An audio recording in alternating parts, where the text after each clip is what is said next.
afternoon, everyone.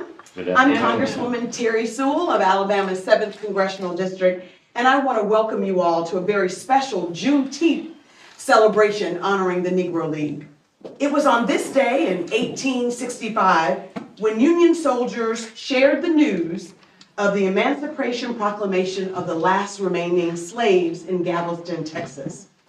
Since then, African Americans have marked Juneteenth as National Independence Day to commemorate the end of enslavement. And I am proud to say that during my time in Congress, we voted to make Juneteenth a federal holiday. So today, we are very blessed to be with none other than Birmingham's own Reverend William Greason. As we prepare to welcome Major League Baseball to Rickwood Field tomorrow afternoon, I couldn't pass up an opportunity to honor a living legend of baseball history, who just happens to be one of my constituents. Reverend Greason's life is nothing short of extraordinary. He was born in 1924 in Atlanta, Georgia. He grew up across the street from Martin Luther King Jr. He was among the first Black Marines in the United States history and served our nation honorably at a time when segregation ran deep in our armed services. After returning home and playing for 2 seasons as a quarterback for the Atlanta All-Stars, Reverend Greason began his career in baseball, playing first for the Nashville Black Vols and the Asheville Blues before joining the Birmingham Black Barons in 1948. Throughout his career, Reverend Greason broke down barriers for generations of Black athletes to follow in his footsteps. In the 1950s, he integrated professional baseball in the state of Oklahoma with the Oklahoma Indians. And not long after, he joined the major leagues as the first Black pitcher for the St. Louis Cardinals.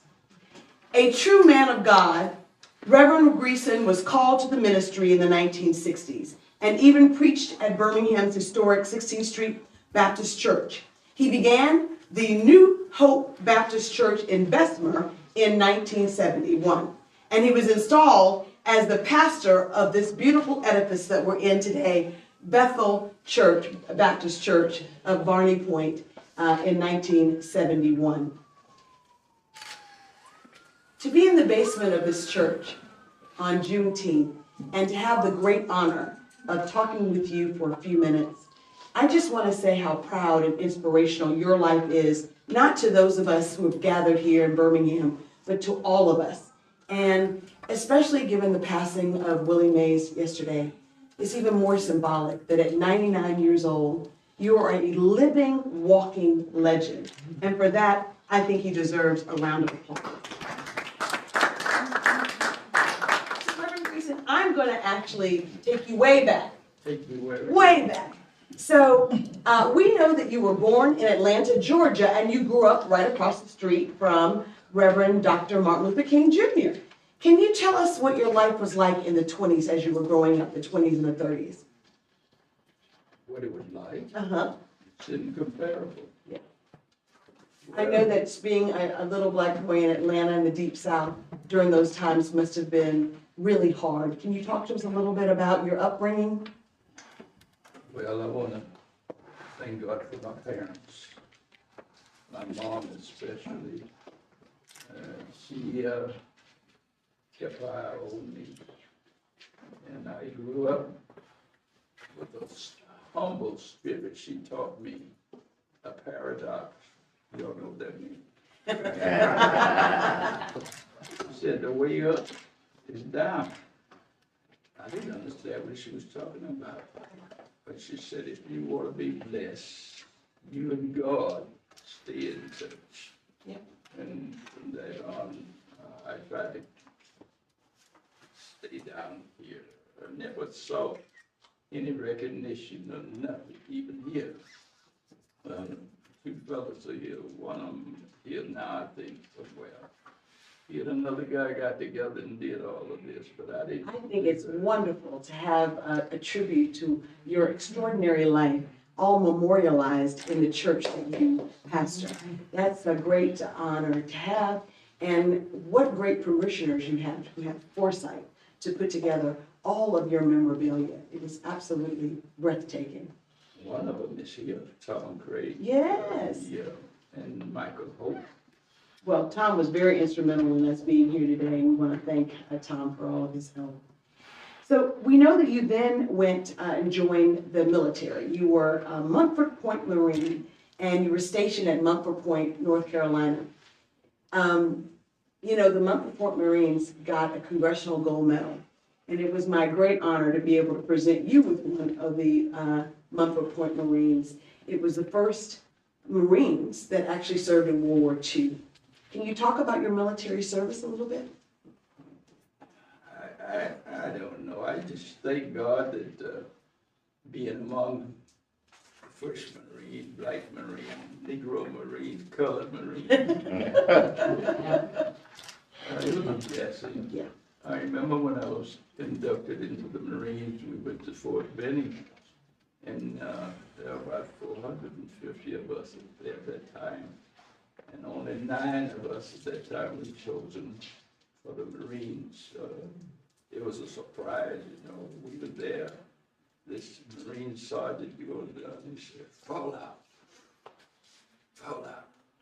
I fell out. And only 9 out of the whole crowd, and we went to Japan.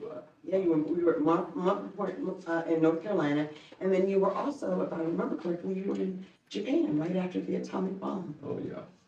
We, Iwo Jima was an island 5 miles long, 3 miles wide, with a dead volcano on it, but the Japanese had dug out all of this stuff, and this is where they were, and they killed so many of them, more than 5. So 2 of my best friends were killed. One was over here, another one over there. So I know God saved me. And For such a time as this, I hope. oh yeah, I was blessed to go, and we didn't come back to the States. We stopped at Hawaii, and pretty soon we had to go to Nagasaki, Japan. And I was there where that first atomic bomb fell, and I just, excuse me, God is good to me. Yes. He blessed me in every way possible. And I saw where that atomic bomb fell. I pray that it won't happen here. And after I came out, they had a little semi-pro team in Atlanta. I went out there. I heard you were a quarterback. Yeah, they had a football team in Atlanta All-Star. Yeah. And we won. We did a lot of trials, and I played quarterback. Pretty good quarterback. Well, you were a pretty good athlete. You must have been a pretty good athlete learning all these sports. Yeah, I could run it, throw it, and kick it. You can do it all. And we won quite a few games. Yes. I was there. But when that was over, I played with the semi-pro team in Atlanta. And a fellow named Sammy Haynes saw me and tried to develop me to become A football I player. did football player. I did. And then I began this baseball stuff. I was kind of versatile. Is that the word? Yes. In a way, I used to try to catch and pitch, but they found out there was something in this little dead arm now that the other fellows didn't have, and so I submitted to them. My mom taught me the way up is down. And I had to try to figure that out. She said, you stay humble, God will exalt you. But if you exalt yourself, God don't have to humble you. The world would humble you. And so that's how I've tried to live. Well, now you're preaching. Trying to. Yeah. After you returned home and after you left the Atlanta, you what made you get into baseball? And can you talk a little bit? I think one of your first teams was in Oklahoma. You integrated that, didn't you? Am I going too fast? No, you're not going too fast. I don't know Oklahoma City. I was played with the team in, what was it? In the Carolinas somewhere. And the Black Barons came through for an exhibition, and our ace pitcher was knocked out. And in the second inning, and Piper Davis put me in. And God blessed me to pitch 7. I don't know where I got that talent. But God enabled me to show myself that thing I knew I was back here. Yes. Playing for the Birmingham Black Barons, you began in 1948. I know that with the loss of Willie Mays, you had an opportunity to play on the same team in Puerto Rico, I understand. Yeah, we won the Caribbean Series there. Yes, the Caribbean Series. It was during the winter. It was winter baseball over in Puerto Rico. And you also were on the same team with Willie Mays and Roberto Clemente. Can you talk a little bit about your experience of being, of playing there and with those talented players as well?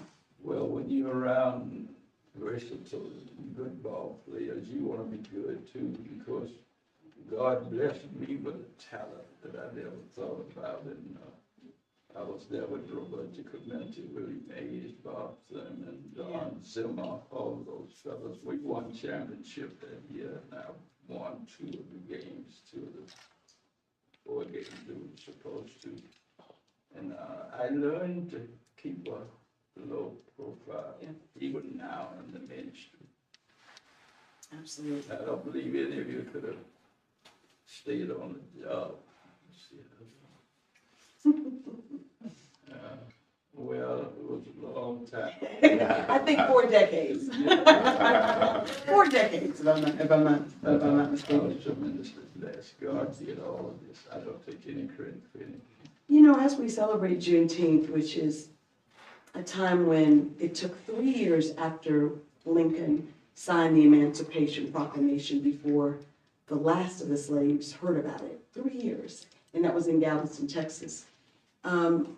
Can you talk a little bit about the racism that you faced in baseball and what gave you the strength to overcome that and still play your very best games? I was born in Atlanta. Dr. King's family right across the street from us. On one side, Dr. King and his family, the rich. Mm-hmm. On the other side was poor, not poor. My parents, my mom taught us to stay humble. And when you're humble, you can gain a lot of recognition, but you don't boast about it. Yeah. And that's the way I've always been, just try to stay. Even today, I never thought you all would be here. I was listening pretty good. Well, we're glad that you came and you honor us with your presence. Yeah. But I mean, you're being very humble about this, but I cannot imagine, I saw the Birmingham Black Barons bus. They had that out there at Rickwood Field, the actual bus. And I can't imagine going from town to town, and I'm sure you couldn't stay at the best of hotels.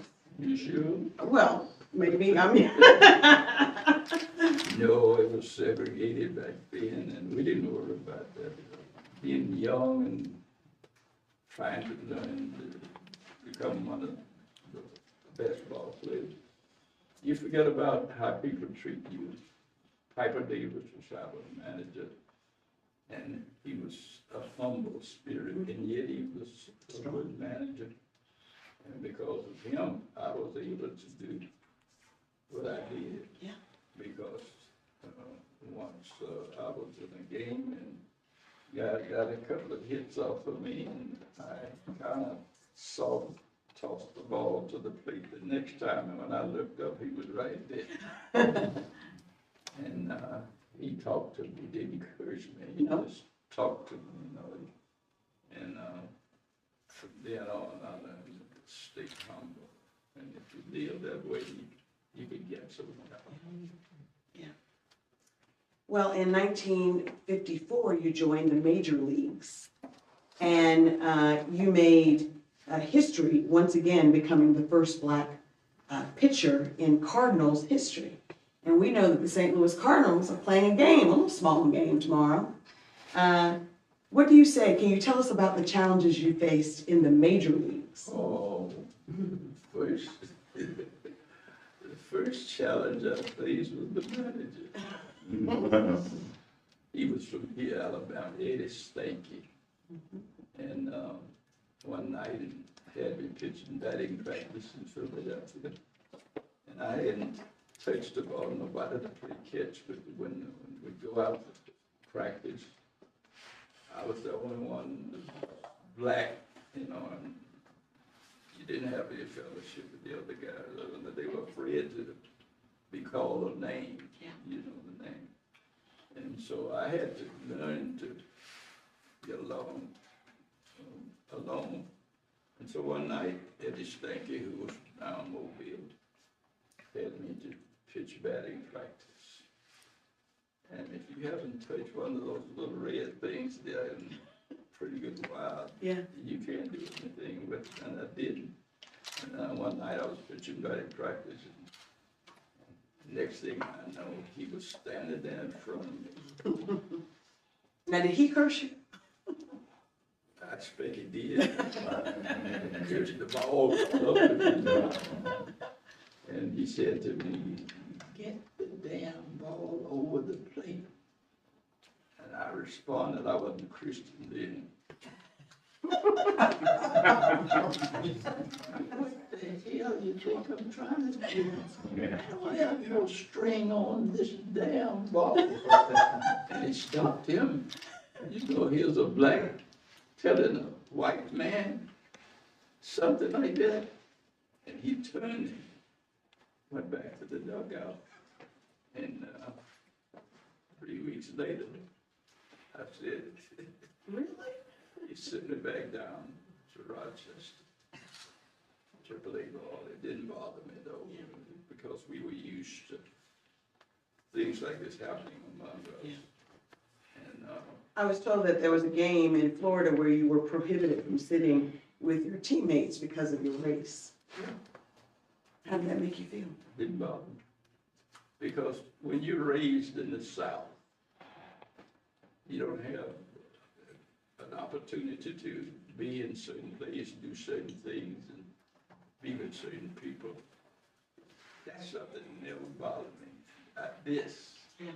I had nothing to do with this. If you don't like it, that's your business. I ain't gonna let you try to change it, though. The color, I'm not talking about the character.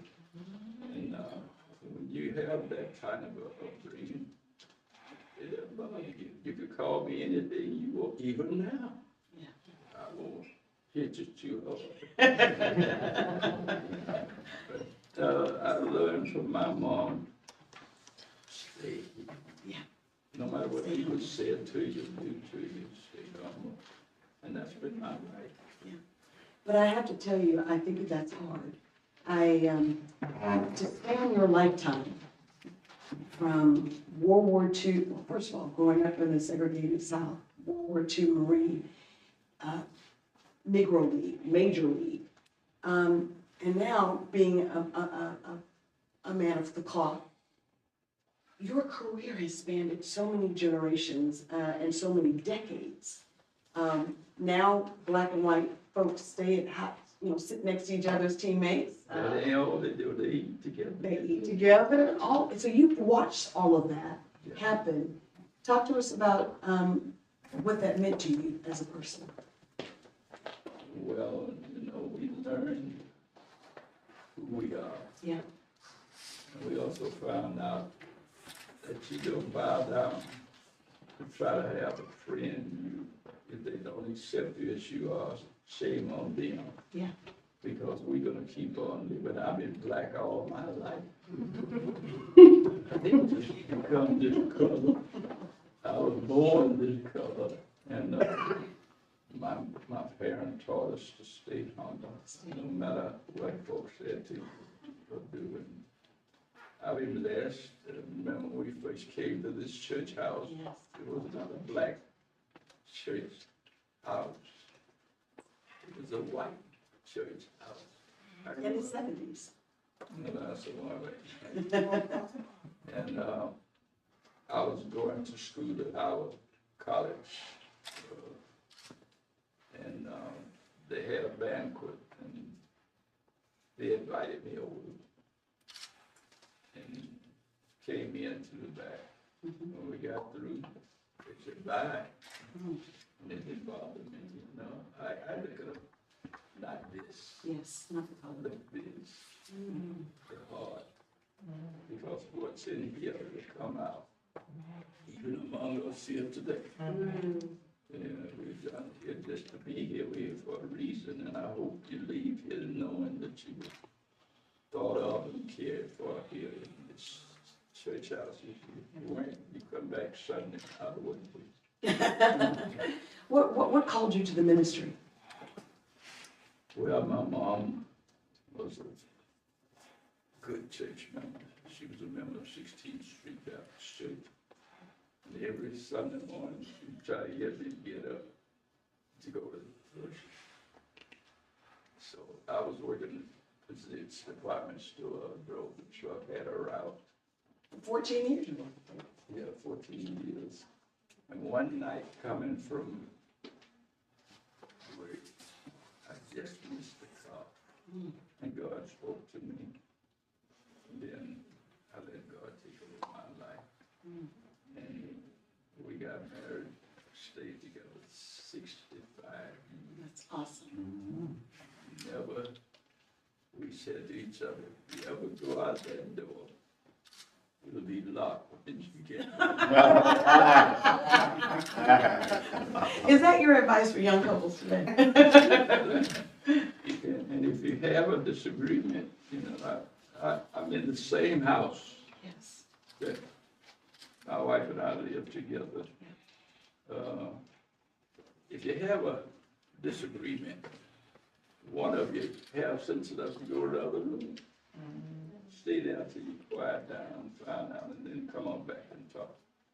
But I remember one night, I don't know what happened, somebody called my wife and told her something. So when I came from work, put my key in the door. Uh-oh. But I went to the side, knocked on the window. So finally, I just made up my mind. It was cold, getting cold. I just made up my mind. So I sit in the chair outside, and pretty soon I heard the door knock. I didn't say anything to my wife because it was getting cold. Went on in, filled up my clothes, got in bed. Guess what I had the next day? What did you have the next The day? flu. No. Oh, Yeah. But I didn't stay, you know. Sometimes, even with us here now, I don't know what's on my mind. No need to be getting angry if we don't agree with certain things. And this is the problem we have that we have.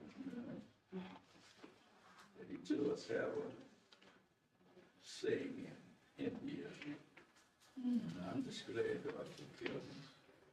Well, what I'm thinking is just how I'm trying to take in, and I hope our audience is taking in this moment with you. Because it'll be one of the things that I remember. It's a pinch me moment for me.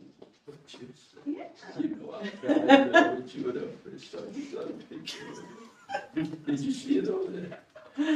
You, no, I didn't see There's it. one over there with the two of us. You go to my office with my little book, you'll see some more. Well, you hold a very special place, not just in my heart. I know we have several elected officials over here that want to honor and pay tribute to you. Bring me any money?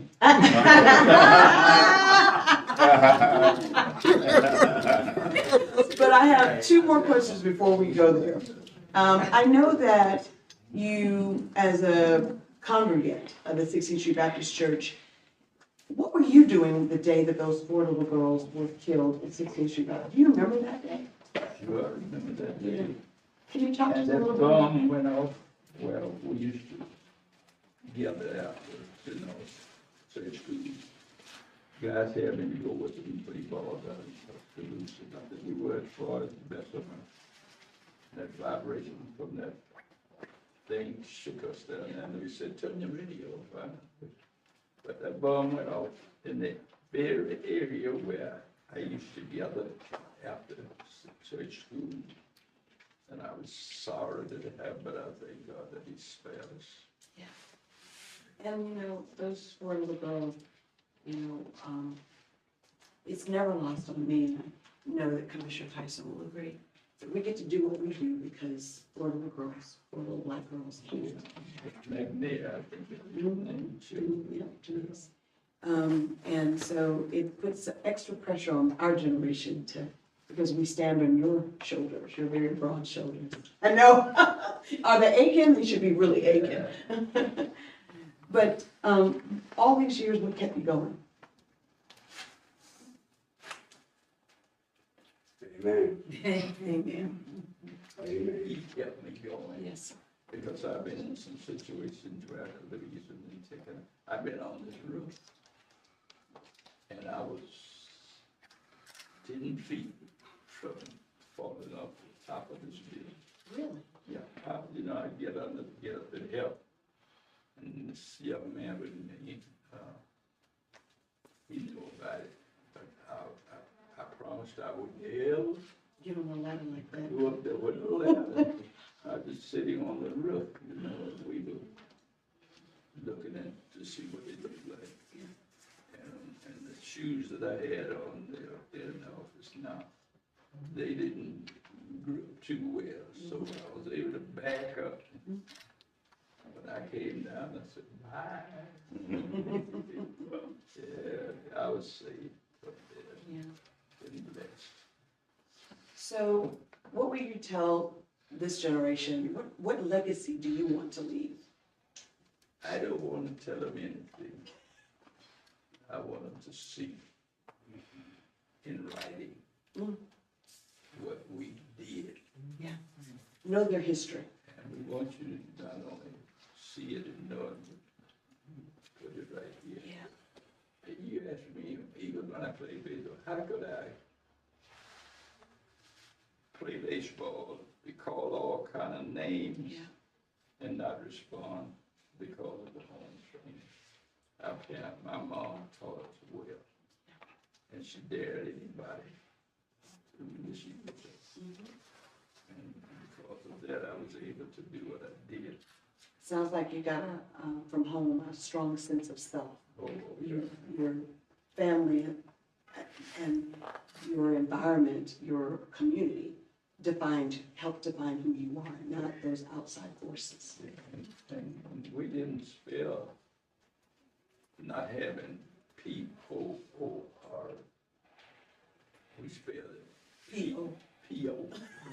So y'all were so poor you couldn't afford the O or the R. No. But God has been good to us. Yes. And we never complained. My mom was somebody. If you wanted to fight, and that goes for you. What Eddie Stanker said that night. I sure wanted to hear it. You didn't. It was a good thing. But you responded the way that She taught us to stay down and even playing baseball. When I came out of the Marines and started in baseball, I learned to stay here. Because the odds were too great for me to try to overtake by myself.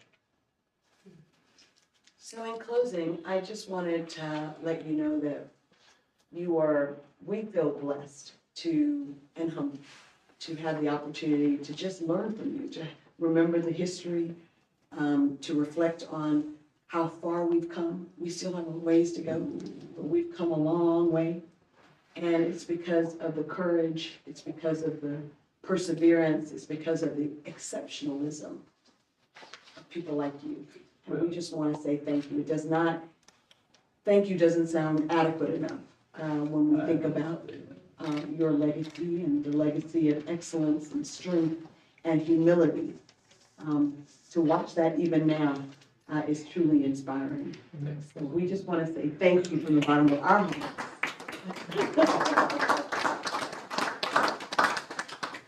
I want to give you this.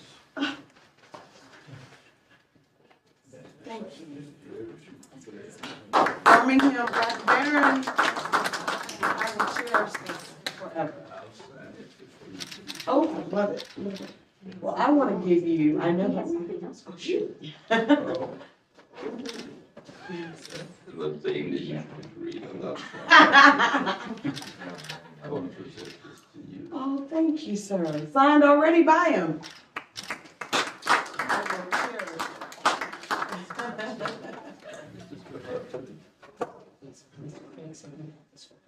From the church. And hold it there. This is what we're presenting to you. Oh. You know I'm taking that to my office. And I will prominently display it so that all of our constituents can know. I see. It's very impressive. Well, I have a little token. It's not as fantastic as these. They're not your heartbeat. I know that you already have a proclamation. You already have a congressional record submission. I had the Capitol fly a special flag at the beginning of this week in honor of Juneteenth and of the tribute by Major League Baseball of Negro, the Negro League. And I couldn't think of a better person to be able to present the flag over the nation's capital than a veteran, than a outstanding, amazing baseball player, and football player, and track player, and pastor, and man of God, than to sort of give you this flag on behalf of Alabama's 7th Congressional District. It's an honor to call you constituent. Thank you so very much.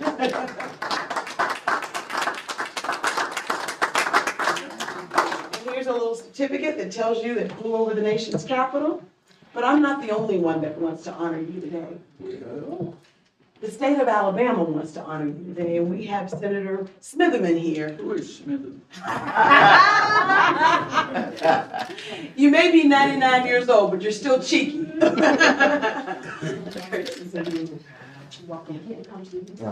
Okay. That's sure. Okay.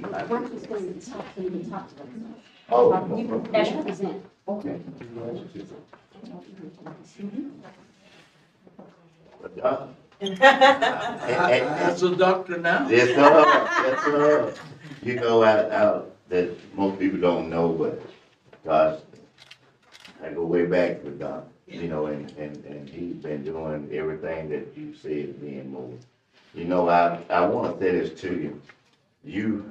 You were on the front end of dealing with segregation and those things. And my group, we were the back end. We were the very back end of it, you know, having lived up until I was 16 in a legally segregated society. And then at 17, when it changed, we were the ones that walked into that arena after having been in the arena that you established for us and set the standard. And what I mean by that is this, is that, you know, I was sitting there looking at you and you were talking, I was talking, and I said that what he's not telling is that one of the things that was the solid motivator is that you knew you had to be better. Yeah. You know, it wasn't no talking about this person here, I'm just as good as him. You knew what you had to do to be better. And that set the tone for all of us. Yeah. I mean, for everybody. I'm serious when I tell you that. That set the standard. And that's one of the things concerning me now. Kind of got away from understanding that that's the standard. And I'll just use a little caption of me, you know, when you know, having gone to an all-black school in segregation, we go into 11th grade, and we are now in an integrated situation. And I too played baseball, and you know, a lot of us went out for the team, you know, but they didn't keep it warm. You looking at it, you know, and you knew for them the first year integration to keep anybody on that team. You had to be really good. They had to be good, and not just good. You know, I started. That's how good they had no choice. Of course, I said that to say, tell you, I know what you had to do in every one of them stops, and I admire not only what you have done, but you've carried that on. Yes. I'm serious when I say that you carried it on. We see it. People see it. and the courage you had to tell that manager what you told him. Yeah. I mean, I'm talking about that. That speaks for itself, you know, because you knew what probably would happen, and yet still, in spite of what happened, you knew that you had the tools and the ethic that you had said in your work, you were gonna get back and go on even further, and that's what you did. So for that, we want to thank you very much. You know that. You know how I am. I want to thank you. Now we know, man. And of course, continue to do what you're doing, pouring into people. And you are right. God is the key. You know, now you're the last person I need to tell that to. But He is. You know, and you're right about being humble. And you are a humble person. And of course, God will continue to bless us, and I hope He continue to bless you. And I hope He lets me see the years that you've seen. I want you to know, hey, because you look good. Absolutely. You look good. Somebody that. Absolutely. And I want to make sure. Now, this resolution first is from your councilwoman. As I told you, she's going to travel right now, but this resolution is places you into, and I'm not gonna read it because my congresswoman is so elegant in explaining the pathway that you travel. Yeah, but I want you to know that it's gonna be in the histories of the city.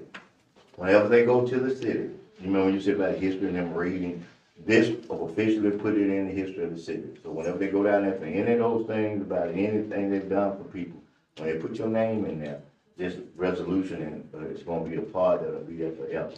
The same thing is true about the state of Alabama. I have this resolution for you from the state of Alabama and the Senate of Alabama. And it's the same thing as I said earlier. When you go to the Department of Archives and History in the state of Alabama and put your name in it, forever, this resolution and all the things that you have done for this state and this nation will be there for the display for any and everybody to know and to appreciate. So on behalf of, you know it's me, but on behalf of the 150,000 people who reside in this district, we present you this resolution as well, and with the highest accommodation to you. May God continue to bless you. So I want you to take a picture. Right, You wanna- okay, right here first. Ready? 1, 2, 3. Got it. Thank you. And then right here. 1, 2, 3. Perfect. Thank you. Now, just so I can make sure I get back in the house. Now, not y'all. You take a picture as well. One for the city. Yeah, the city of Birmingham. Right here. Ready? 1, 2, 3. Thank you. And right here. 1, 2, 3. And right here. 1, 2, 3.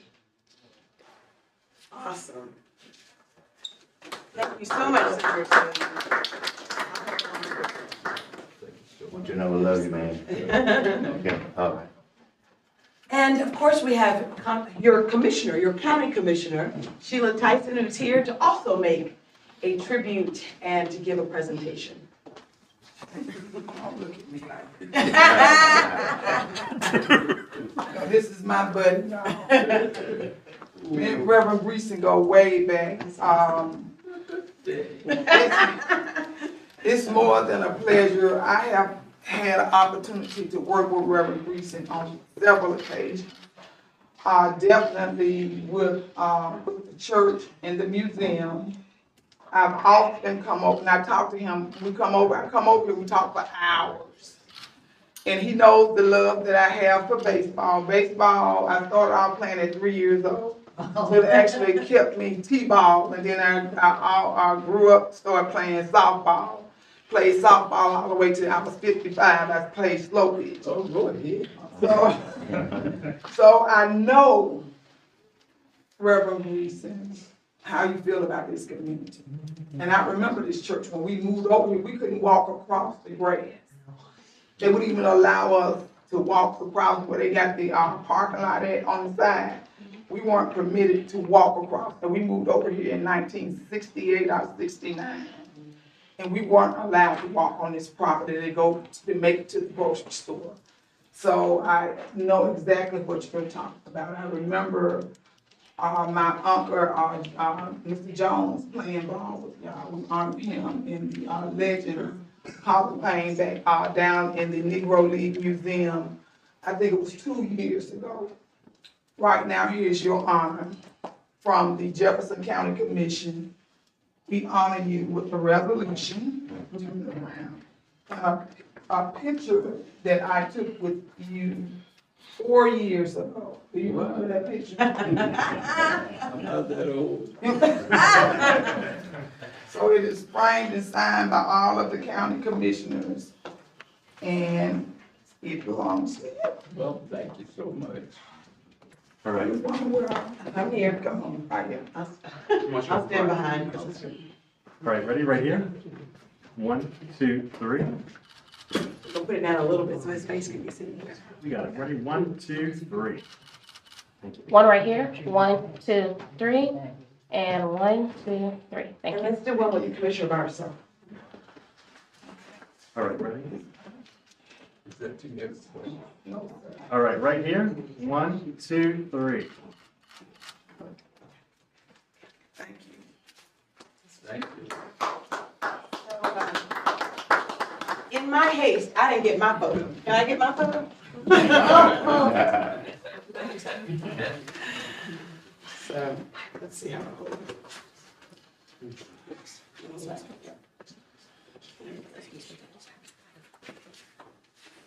All right. Tells you when it was flown over the Capitol. All right. Your face, more important than this thing. All right, right here, ready? 1, 2, 3. And then right here. 1, 2, 3. And lastly, right here. 1, 2, 3. Got it. Awesome, awesome, awesome, awesome. I want to thank the congregation here at Bethel Baptist Barney Point, just to say thank you for having us, hosting us here today. I think on behalf of the audience, and definitely on behalf of the folks in Birmingham, we want to say thank you for opening up. And for sharing your pastor, which is amazing. I know a lot of folks want to say something to you, sir, but before we conclude this, I just want to again humbly acknowledge that your humility, your strength, your excellence, no true words were said. We as African Americans grew up knowing that we couldn't just be as good as, we had to be better. And you represent the very best of your generation, and you inspire us in our generation to carry that torch forward. And I want to say thank you, thank you, thank you. You're welcome. Love you. Now, I know that a lot of folks want to say hello to you, so I'm going to let them do that. So this concludes our program. Yes, let's give Reverend Greason a round.